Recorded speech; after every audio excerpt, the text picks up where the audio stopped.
Bismillahirrahmanirrahim. Assalamualaikum warahmatullahi wabarakatuh.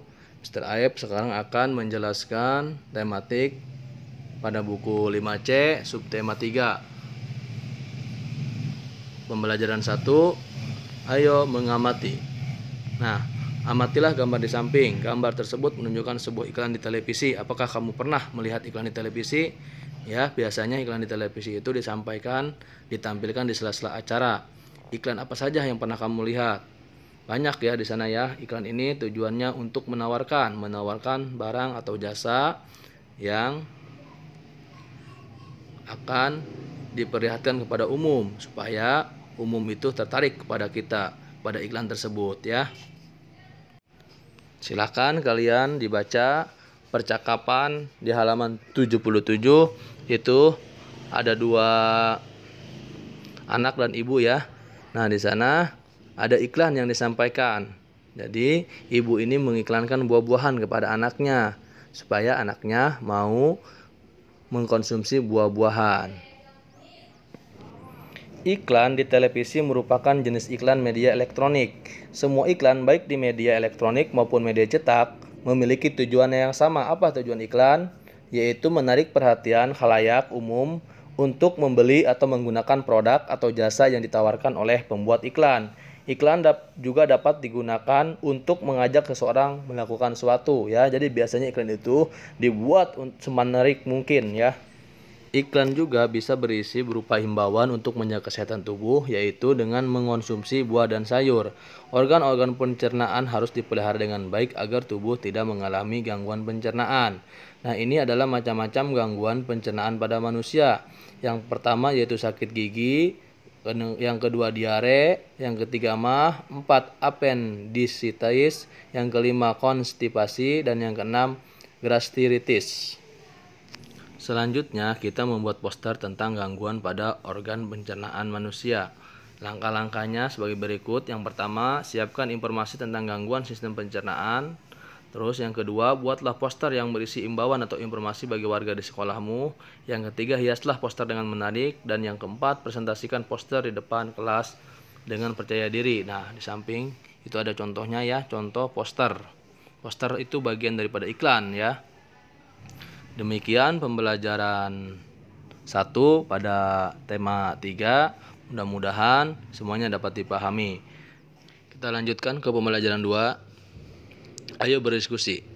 Saat menonton televisi, apakah kamu pernah melihat iklan yang disampaikan oleh 2 orang atau lebih? Biasanya mereka menyampaikan iklan dalam bentuk percakapan. Iklan melalui media elektronik biasanya lebih bervariasi. Sebuah iklan baik di media cetak maupun media elektronik memiliki sebuah isi atau pesan yang terkandung di dalamnya. Berikut langkah-langkah memahami isi iklan pada media elektronik. Silakan Ananda dibuka halaman 81. Langkah-langkahnya, yang pertama, dengarkan dengan seksama. Yang kedua, untuk iklan di televisi perhatikan pula video atau gambar yang disajikan. Dan yang ketiga, tuliskan dan pahami informasi yang penting yang disampaikan dalam iklan tersebut. Ya, itu cara kita menyimak iklan. Pada halaman 82 ada percakapan Nina dan Fitri. Ya, silakan Anda dibaca. Setelah selesai ada pertanyaan di bawahnya. Ya, yang pertama, apa isi iklan tersebut? Jadi kan harus baca dulu ya, biar tahu jawabannya. Kita lanjutkan. Mengidentifikasi berbagai jenis gangguan pencernaan pada manusia pada halaman 83. Kisah Rudi yang jajan sembarangan di luar sekolah ya, di luar lingkungan sekolah. Dia jajan makanan yang ia beli tersebut terlihat dikerubungi lalat. Makanya sesampai di rumah sakitnya perut. Nah, ini adalah gangguan pencernaan pada manusia. Makanya Ananda dalam jajan harus hati-hati apalagi di luar lingkungan sekolah. Selanjutnya halaman 84, mengidentifikasi karya seni rupa Nusantara. Karya seni rupa di Indonesia sangat beragam jenisnya. Bahan yang digunakan untuk membuat karya seni bermacam-macam. Ada yang terbuat dari kain, kayu, dan tanah liat. Bentuk karya seni dapat berupa karya 2 dimensi atau 3 dimensi. Contohnya, karya seni daerah di Indonesia antara lain seni batik, seni tenun, anyaman, seni topeng, dan ukiran. Nah, contohnya bisa Anda lihat pada halaman 84. Di sana ada tenun, ikat, motif dari Toraja, ada batik motif parang, ada seni ukir Jepara, dan ada topeng dari daerah Bali ya. Itulah karya seni di daerah Indonesia. Demikian pembelajaran 2 pada tema 3. Semoga Anda bisa. Oke, kita lanjutkan ke pembelajaran 3. Menjelaskan kebersamaan dalam keberagaman. Bangsa Indonesia memiliki keberagaman suku, budaya, ras, serta agama. Namun demikian, bangsa Indonesia tetap satu kesatuan seperti yang digambarkan pada Bhinneka Tunggal Ika, yaitu semboyan negara kita. Bhinneka Tunggal Ika berasal dari bahasa Jawa kuno yang memiliki arti berbeda-beda tetap satu jua. Pada hakikatnya, semboyan Bhinneka Tunggal Ika memiliki makna meskipun berbeda-beda, tetapi bangsa Indonesia tetap menjadi satu kesatuan. Semboyan Bhinneka Tunggal Ika melekat pada burung Garuda yang merupakan lambang negara Indonesia. Nah, seperti pada gambar yang pertama itu merupakan tari pendet ya, buka halaman 86. Yang kedua tari saman, dan yang ketiga itu merupakan tari gandrung. Banyak ya kesenian-kesenian di Indonesia. Semangat kebersamaan dalam keberagaman harus dimiliki oleh setiap warga Indonesia. Semangat kebersamaan dalam semboyan Bhinneka Tunggal Ika membantu kita dalam memaknai keberagaman yang ada di Indonesia. Nah, ini adalah cara mewujudkan semangat kebersamaan dalam kehidupan sehari-hari. Yang pertama, rela berkorban demi tanah air. Yang kedua, menghormati kebudayaan lain. Yang ketiga, memiliki semangat dan cinta tanah air. D, menghargai pendapat orang lain. Yang ke E, menjunjung tinggi sikap tenggang rasa. Yang ke F, menerapkan toleransi. Yang ke G, tolong menolong. Yang H, mengutamakan kepentingan bersama. I, melaksanakan musyawarah. Dan yang J, saling menghargai. Itulah cara-cara mewujudkan semangat kebersamaan dalam kehidupan kita sehari-hari. Kita lanjutkan. Mengidentifikasi organisasi sosial sebagai contoh pembangunan sosial budaya. Salah satu wujud kebersamaan dalam keberagaman adalah saling tolong-menolong dan bekerja sama. Pembangunan sosial budaya turut berperan dalam kegiatan ekonomi di masyarakat. Sarana alam dalam bentuk lahan, air, dan udara. Sedangkan sarana pendukungnya seperti ilmu pengetahuan, perlengkapan pertanian, pupuk, dan bibit tanaman. Penduduk desa berupaya untuk mendapatkan sarana dan prasarana tersebut untuk mendukung produksi pertaniannya. Organisasi sosial merupakan contoh pembangunan sosial budaya. Salah satu organisasi sosial yang terbentuk adalah Koperasi Unit Desa atau KUD. KUD adalah koperasi yang dibentuk untuk memenuhi kebutuhan masyarakat dalam kegiatan pertanian. Kegiatan KUD ini meliputi usaha simpan pinjam, penyediaan sarana pertanian, dan memasarkan produksi. Selanjutnya yaitu mengidentifikasi unsur-unsur pembuatan iklan, halaman 89. Pada umumnya semua iklan memiliki unsur yang sama, terutama kalimat yang digunakannya dalam iklan, yaitu kalimat persuasif, yaitu kalimat yang bersifat mempengaruhi orang yang membaca atau mendengar saat pembuatan iklan layanan masyarakat. Kita harus memperhatikan unsur-unsurnya. Unsur dalam iklan layanan masyarakat adalah sebagai berikut. Lihat bagannya ya. Kata kuncinya yaitu berupa judul atau topik. Unsur-unsur iklan, sana isi iklannya, sasaran yang orang yang dituju, ada tujuan iklan yang dibuat, dan sketsa gambar iklan agar menarik. Kita lanjut ke halaman 90. Nah, ini contoh iklan yang bertemakan kesehatan. Iklan tersebut dibuat untuk tujuan agar masyarakat yang membaca turut serta menjaga kesehatan dengan cara mengkonsumsi sayur. Sasaran iklan layanan masyarakat tersebut adalah semua orang, semua anak-anak, remaja, dewasa, hingga lansia. Demikian pembelajaran 3, mudah-mudahan Ananda dapat memahaminya semuanya. Terima kasih. Kita lanjutkan ke pembelajaran 4, menjelaskan makna Bhinneka Tunggal Ika melalui gambar. Semboyan Bhinneka Tunggal Ika mencerminkan persatuan dan kebersamaan dalam keberagaman di Indonesia. Keberagaman tersebut semestinya dapat mempersatukan bangsa Indonesia. Salah satu keberagaman yang ada di Indonesia adalah keberagaman tari tradisional. Nah, ya, berlatih tari tradisional di sanggar tari. Coba bacaannya kita simak ya.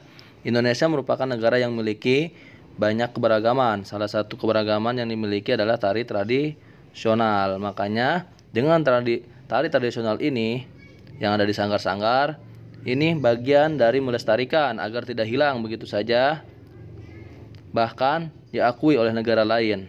Ya, jadi sangat penting adanya tari-tari tradisional yang ada di sanggar tari tersebut.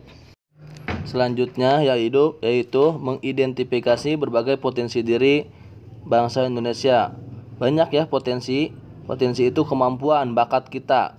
Contohnya pada gambar yaitu sekolah sepak bola. Jadi dengan adanya sekolah sepak bola, maka potensi-potensi atau bakat kita, kalau kita suka dengan bola, akan dilatih dan menjadi biasa terlatih. Kemudian selain sepak bola ada juga pada buku paket halaman 94 yaitu pada seni lukis. Nah, seni lukis juga bagian daripada bakat.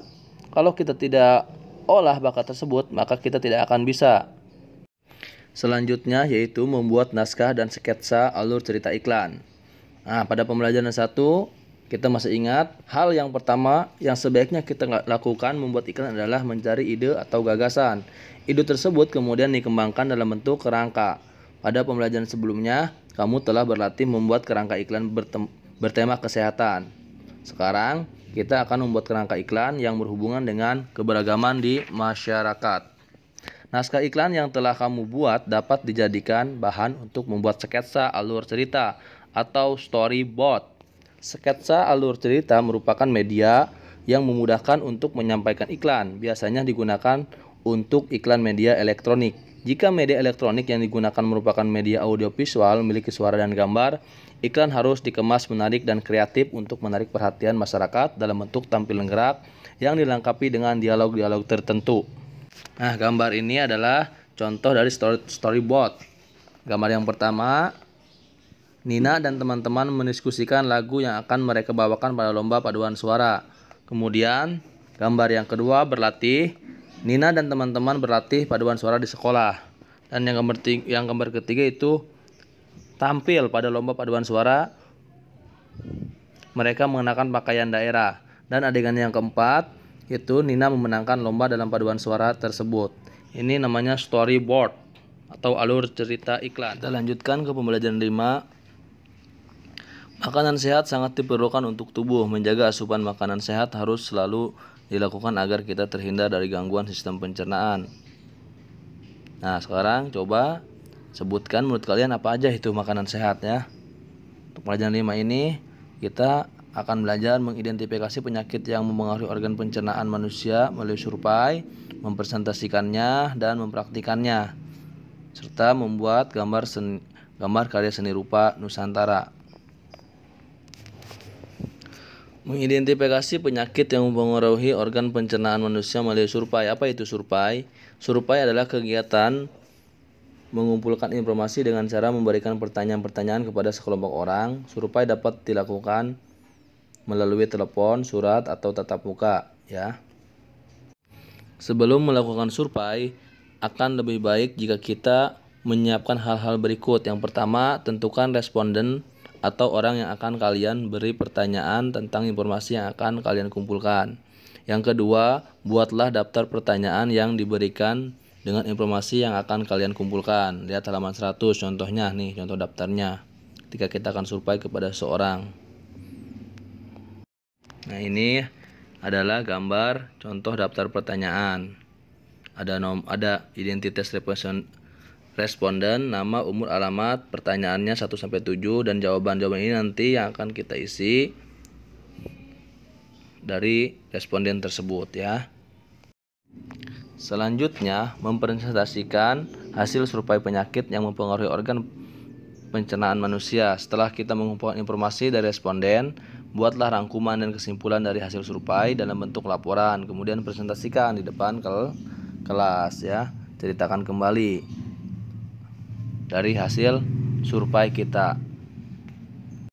Kita lanjutkan ke halaman 102. Menjelaskan tata cara menampilkan iklan. Dari hasil survei juga bisa digunakan untuk membuat iklan. Misalnya, untuk mengetahui informasi yang ingin disajikan dalam iklan, kita memerlukan survei terlebih dahulu. Naskah atau storyboard, sketsa alur cerita iklan pada umumnya digunakan untuk memberagakan iklan media elektronik. Nah, ini ada tata cara menampilkan iklan tersebut adalah sebagai berikut. Yang pertama, membaca dan memahami naskah iklan dengan seksama, khususnya peran yang akan diperankan. 2. Memahami alur naskah dan menghafal peran dialog peran. 3. Menggunakan suara yang lantang dengan intonasi yang jelas saat berdialog. 4. Berakting. 5. Menggunakan perlengkapan yang mendukung. 6. Melakukan kontak mata dengan penonton. 7. Memperhatikan posisi tubuh. Dan yang 8. Jangan membelakangi penonton saat memperagakan iklan. Dengan memperhatikan tata cara tersebut, diharapkan pesan dalam iklan dapat tersampaikan dengan jelas kepada penonton, ya. Selanjutnya, membuat gambar karya seni rupa Nusantara. Iklan juga dapat digunakan untuk mempromosikan karya seni rupa Nusantara. Sebagian besar pembuatan karya seni rupa daerah memerlukan keterampilan tangan. Satu jenis karya seni bisa berbeda-beda motif hiasnya. Setiap karya seni memiliki ciri dan kekhasan sendiri. Perhatikan motif tenun, batik tenun Ikat Toraja, tenun ulos Sumatera Utara, tenun songket Pandai Siket Minangkabau. Kemudian motif batiknya ada motif batik Sidomukti dari Yogyakarta, motif batik Jepara, motif batik dari Solo, dan motif batik dari Cirebon. Dan ini adalah teknik dari pembuatan batik tersebut. Ada dengan cara teknik cap, dengan ditulis, sablon, dengan ditenun, ya. Banyak ya cara-caranya. Meskipun motifnya beda, cara pembuatan karya yang sejenisnya itu hampir sama. Kita lanjut ke pembelajaran 6, menjelaskan manfaat keberagaman dalam kerja kelompok dan kerja seorang diri. Setiap hari kita melihat keberagaman di sekitar kita, baik di rumah, sekolah, ataupun di lingkungan masyarakat. Keberagaman itu bisa berupa keahlian, ide, dan juga karakter individu. Keberagaman tersebut dapat dimanfaatkan dalam bentuk bekerja kelompok. Nah, gambar ini menunjukkan kelebihan dan kekurangan belajar kelompok dan sendiri. Manfaat bekerja kelompok: 1. Pekerjaan cepat selesai, tugas dapat dibagi-bagi, dan 3. Dapat berdiskusi. Kekurangannya dalam berkelompok terdapat perbedaan pendapat. Yang kedua, waktu dan tempat harus disepakati. Sedangkan manfaat kerja sendiri: 1. Dapat bekerja kapanpun dan di mana saja. 2. Tidak harus menunggu teman. Dan 3. Tugas selesai tepat waktu. Kekurangannya bekerja sendiri: yang pertama, pekerjaan tidak cepat selesai. Yang kedua, tidak dapat bertukar pendapat. Selanjutnya, mempraktikkan iklan yang sudah dibuat. Kerjasama juga dapat dilakukan saat membuat atau menampilkan iklan. Pada pembelajaran sebelumnya, kita sudah berlatih membuat storyboard atau sketsa alur cerita. Nah, ini adalah hal-hal yang harus diperhatikan dalam memperhatikan iklan. Yang pertama, pastikan suaramu jelas dan lantang agar pendengar dapat memahami iklan yang kamu sampaikan. Yang kedua, pahami dan hafalkan isi teks atau percakapan masing-masing. Yang ketiga, sesuaikan ekspresi wajah dan bahasa tubuh. Yang keempat, usahakan posisi tubuh tidak membelakangi penonton. Dan yang kelima, gunakan perlengkapan pendukung yang tepat. Selanjutnya, menjelaskan motif karya seni rupa Nusantara. Iklan digunakan untuk mempromosikan sesuatu, termasuk mempromosikan batik khas Nusantara. Motif adalah gambar yang digunakan untuk menghias kain. Motif batik dan tenun yang sangat beragam merupakan salah satu kekayaan budaya di Indonesia. Setiap karya seni rupa tersebut memiliki ciri khas dan makna yang terkandung di dalamnya. Misalnya, ciri khas pada motif batik kawung. Motif batik kawung menyerupai buah kawung atau buah kolang-kaling dan tertata rapi secara geometris, juga menyerupai 4 helai daun bunga teratai yang merekah.